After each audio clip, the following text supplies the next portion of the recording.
Good afternoon, dear students. Welcome to Lexicology course, and today we're going to have lecture number 3, which is devoted to connotation and figures of speech.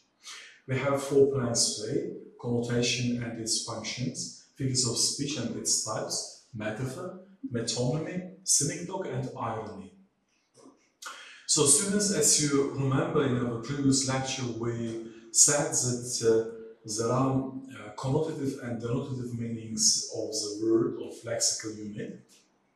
And we said some words about denotation, and today we're going to focus on connotation and connotative meaning. Connotation is the emotional, cultural, and imaginative meaning or association surrounding a word. Connotation of a word can be either positive or negative. The connotative meaning is usually not given in the dictionary, and connotations are emotional, contextual, cultural meaning of the word which are attached to a lexical unit, of course. For example, connotation of house is actual building or structure. Connotation of home is warm, cozy, and loving. When someone says home, he or she remembers about good atmosphere when some family members are having tea or having cake or something. So this warm, cozy, loving, respecting atmosphere of that family. So connotation of one word can be different. It can be either positive or negative as well. So, as I told you, connotation refers to the wide array of positive or negative associations that most words naturally carry with them, whereas denotation is a precise, literal definition of a word that might be found in a dictionary. Not all connotations can be included in dictionaries. They are met in formal or informal speech and oral or written speech. But denotative meanings are first meanings of the words which are included in the dictionaries. What comes to functions of connotations? Why do we use connotations in our speech? So usually they help readers to visualize, to picture some concept to the mind of people. For example, if you say the nickname stuck to him, so we are going to visualize, to stress this concept. John bent before the storm of his father's anger. Of course, storm is used in different meaning here, not in the direct meaning which is associated with natural disaster. Here we have transferred meaning, connotative meaning, which has some close relationship with that natural disaster. But anyway, it is used in another meaning, transferred meaning. You cannot often lose translation like that. Gold shares jumped at the stock exchange yesterday.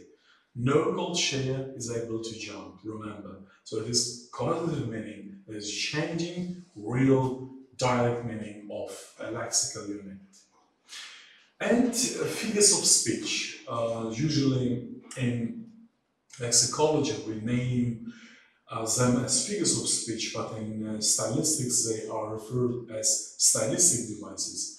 So speech figures, figures of speech, they are frequently used in a text or during a speech, are used to create a particular effect and actually aim to tell something without expressing the real meaning of the word. For example, we can use more poetic language or recommend a beautiful painting. We can use different ways of speaking to make idea more vivid. So when we want to impress our reader, our listener, we are using figures of speech in most cases.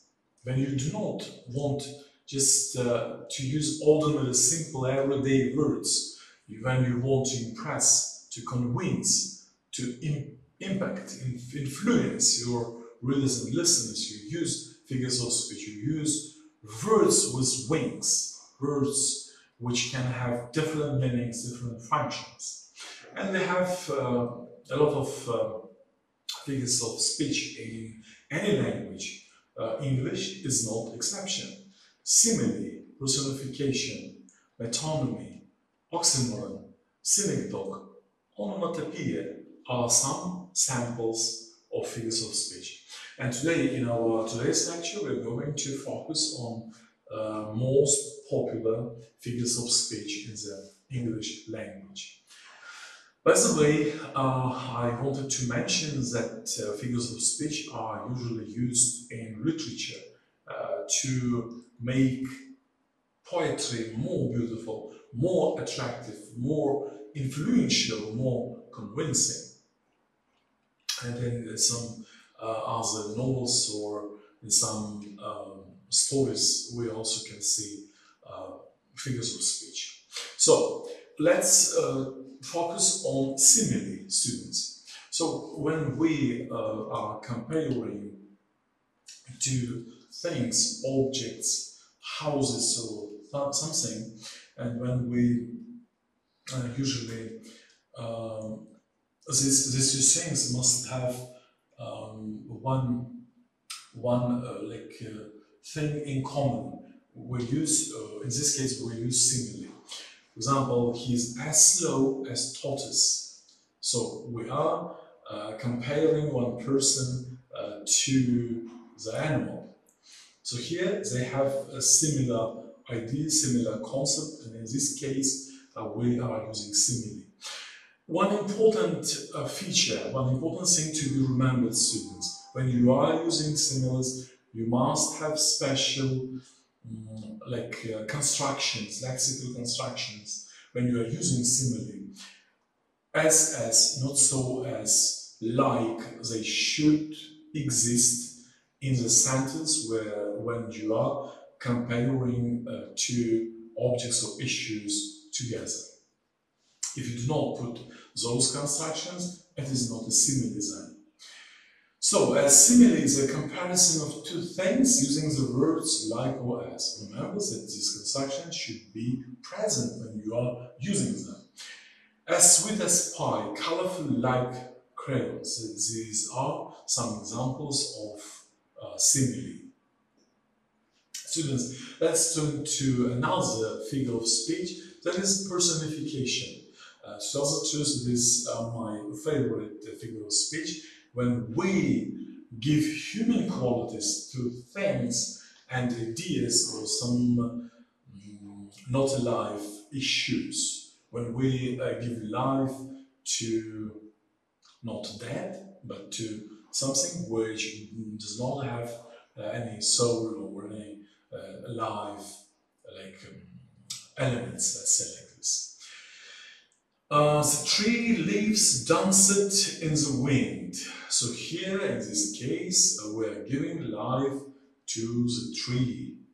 Yeah, some nature has got some living elements, by the way, but also not every object is out of living elements. But in most cases, we are able to give more personalized, let's say, personalized qualities to anything which is not person. The chair stood up straight and tall. Have you ever seen any chair which is standing as a human being? No, chair stands, but not as a human being. Or maybe quality of human being is given to the chair in this case. The car jumped to the finish line is another example which is showing how strong personification can be, by the way. So probably examples helped you to understand personification very well. Metaphor. Students, metaphor is a very popular figure of speech in modern linguistics, in modern speech, even in everyday life. not being aware, we use hundreds of metaphors in our speeches, either orally or in written form. And this also a comparison between two unrelated things by saying one thing is the other. He's a cheetah on the track. You are my son.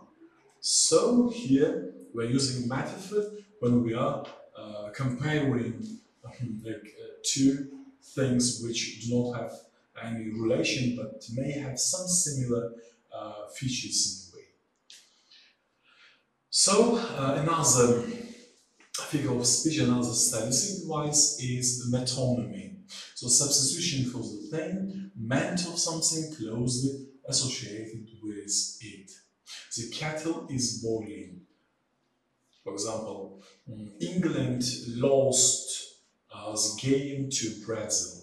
England and Brazil cannot lose any game, but football players or baseball players who are inside the game may lose it. When we name the whole thing, we use metonymy. When we substitute one part of the sentence. It is your turn to clean out the rabbit is another example of metonymy. What is irony? In your speech you also use a lot of sentences implementing irony in your speech. Maybe you are not aware of that condition, but we use a lot of irony in our speech. When the opposite of what is expected is said, it is like irony. Imagine that you have a course mate who is always late for class, and the teacher says, this person is always on time for class. So the teacher is using opposite thing, which is thing of what is expected in real. So here we are using irony. Usually irony is used to give a humorous effect and emphasize a strong point. And there are three kinds of irony: verbal, dramatic, situational, by the way. And in seminar classes you can have more information related to types of every figure of speech, by the way. Synecdoche. What is synecdoche? A figure of speech in which the name of a part is used to refer to a whole. For example, the use of wheels to refer to a car. You do not say the car is broken, you say wheels are broken. So you mean the car here. Eliot's use of muddy feet to refer to early morning crowds of people heading to work. Attention, muddy feet. Or you can say 20 eyes watched our every move, to mean that 10 people were watching. So here, as you see, one part is used to refer to a whole. Synecdoche is used in such situations. Students, now another figure of speech is hyperbole.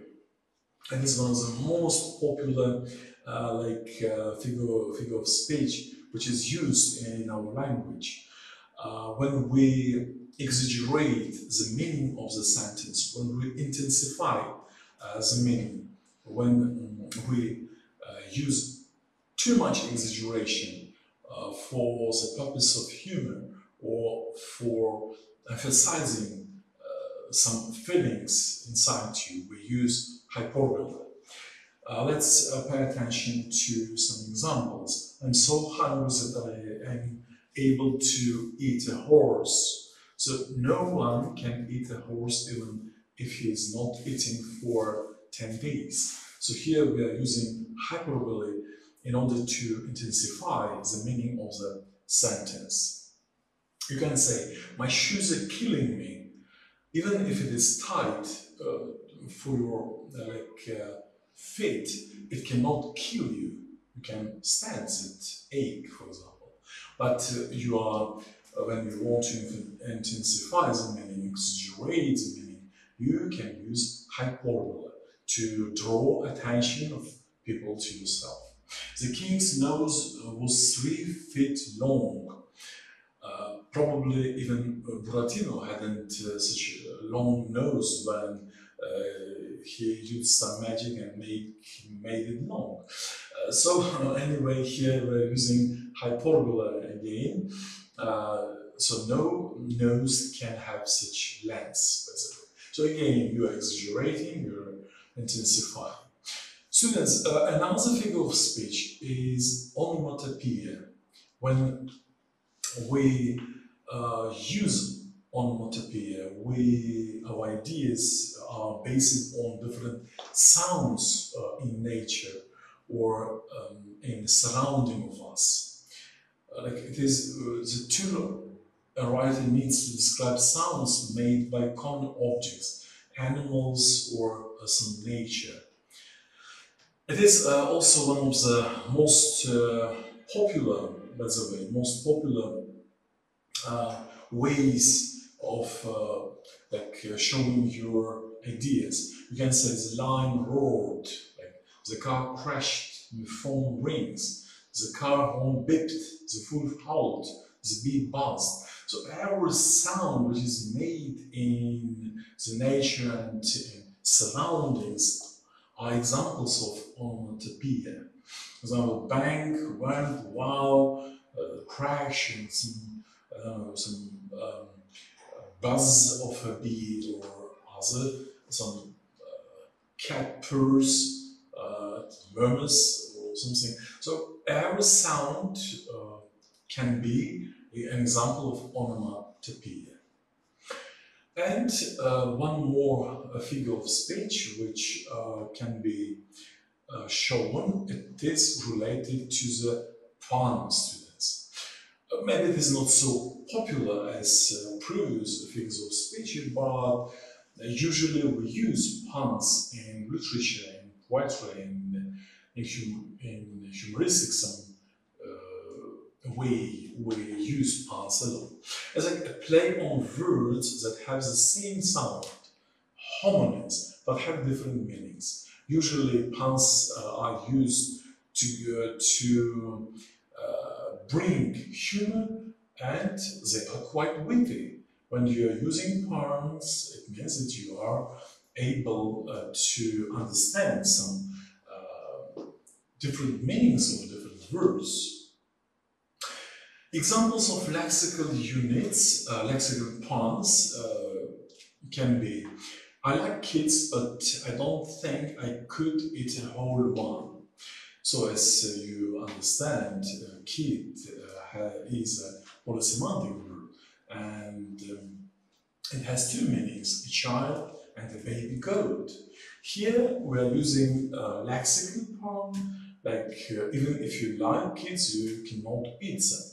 Like, well, okay, you can like babies, but you cannot eat baby goats. So there is a pun, there is a lexical playing of words. In the Uzbek language, I remembered, we also have such like figures of speech, which is related to humoristic approach to life. For example, in Ferganal Valley, in Askia, in folklore, we use such word games in order to make people laugh. Of course, maybe it is not related to like lexicology, to a word, but anyway, it is connected with a word, even if it is not part of lexicology, I mean. Okay, two silkworms had a race and ended in a tie. So here's the word tie could be defined as a result of a battle in which no one had won, like draw, or as a piece of clothes which can be made of silk. So if you focus on these meanings, you can understand what game is played here with a word.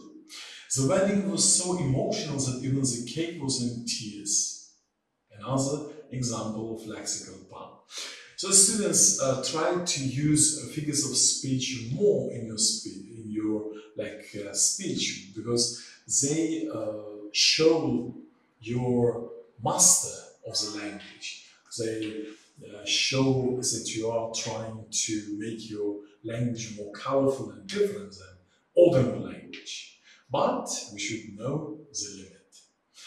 And that's all for today. For next for further information, you can Google and find more information, more data related to figures of speech. Thank you for your attention. See you soon.